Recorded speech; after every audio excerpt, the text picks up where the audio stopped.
Mount Kilauea in Hawaii has been erupting almost non-stop since 1983. Its name means spewing or much spreading.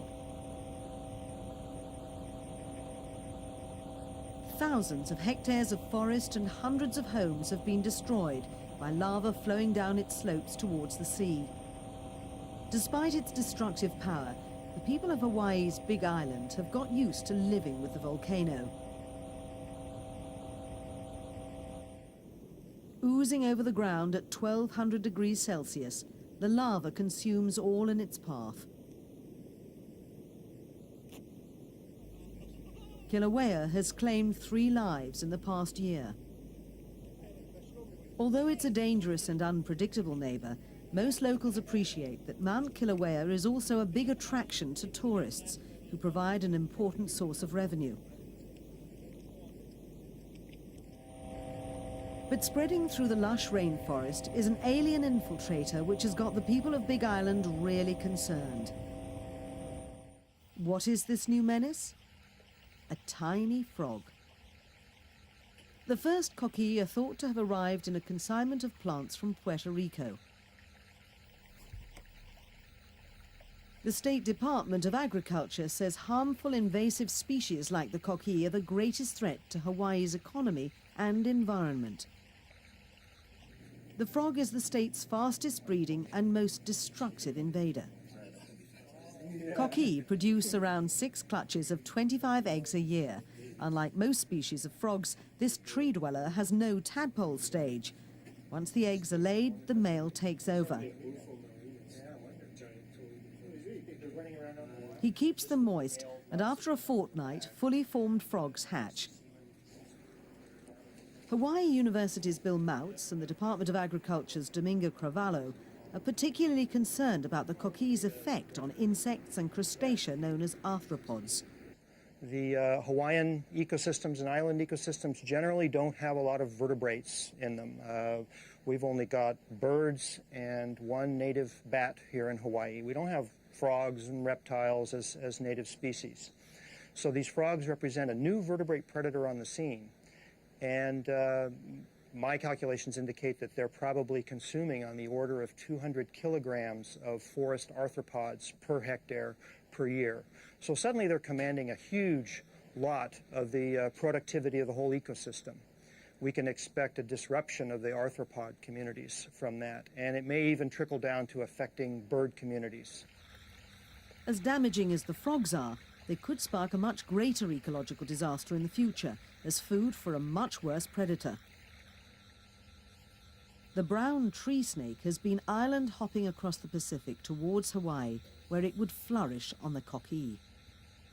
My biggest fear about these frogs is that once you've got 2 frogs per square meter, you have a vast food resource for any other vertebrate predator that feeds on frogs. If you look at other tropical habitats that are structured with vertebrates, where you've got a lot of frogs, you've got frog-eating snakes. And right now, Hawaii is very worried about a thing called the brown tree snake, which is native to Australia and New Guinea and has invaded Guam and done terrible damage there. And we occasionally get them turning up here, coming in on the airplanes. And right now there isn't a lot for a brown tree snake to eat here, but if you've got 2 frogs per square meter of forest, we'll have a population explosion of brown tree snakes.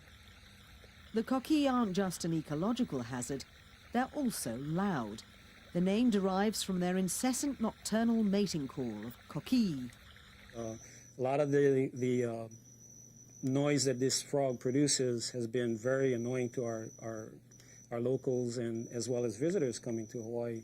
And this frog is just not only an environmental issue, but it's also a social, economical issue. Restaurant manager Rick Maiava bought his dream home on the edge of the rainforest for the tranquility it offered. For the first few years, everything was peaceful in his garden.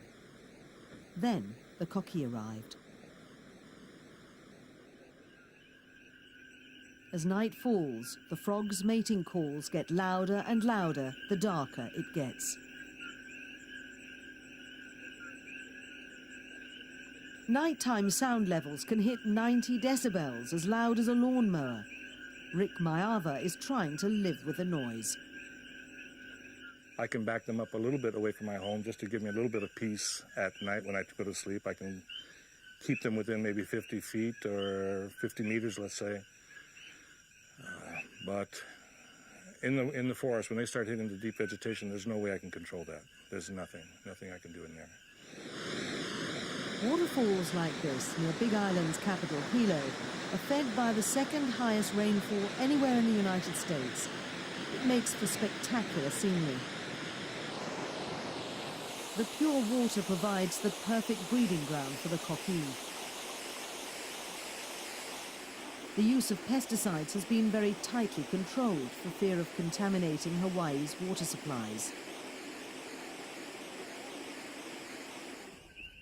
Here in Lava Tree State Park, the Coqui population is estimated to exceed 20,000 per hectare, perfect for collecting new specimens. The population explosion means that extreme solutions might be needed. We have to think in terms of essentially temporarily sacrificing areas. I mean, if we do spraying for these frogs, any of these sprays, caffeine is an effective insecticide. You're going to devastate the arthropod fauna here for a while, but it will recover. And so the fact that we're talking about comparatively small areas makes this at least a plausible thing to think about. If we wait another 5-10 years, it'll perhaps be too widespread to even think about trying to control these frogs. Some Hawaiians already fear the authorities have left it too late, and they have to learn to live with the Coqui because it's impossible to eliminate them. The sheer scale of the infestation in the Lava Tree State Park seemed to take Domingo Cravalho by surprise. The Department of Agriculture official is usually based in Hawaii's capital, Honolulu, and had never seen so many Coqui in one place before. This is very overwhelming. I mean, it's hard to picture something just by listening to other people talk about it, but actually being in the thick of things, it's pretty overwhelming. Nobody's certain how many Coqui are on Hawaii's Big Island, but there are more here than anywhere else in the archipelago. What concerns islanders is that unless the tide turns in the battle against the Coqui, the unwanted invader will eventually put off tourists and ruin the economy of this tropical paradise.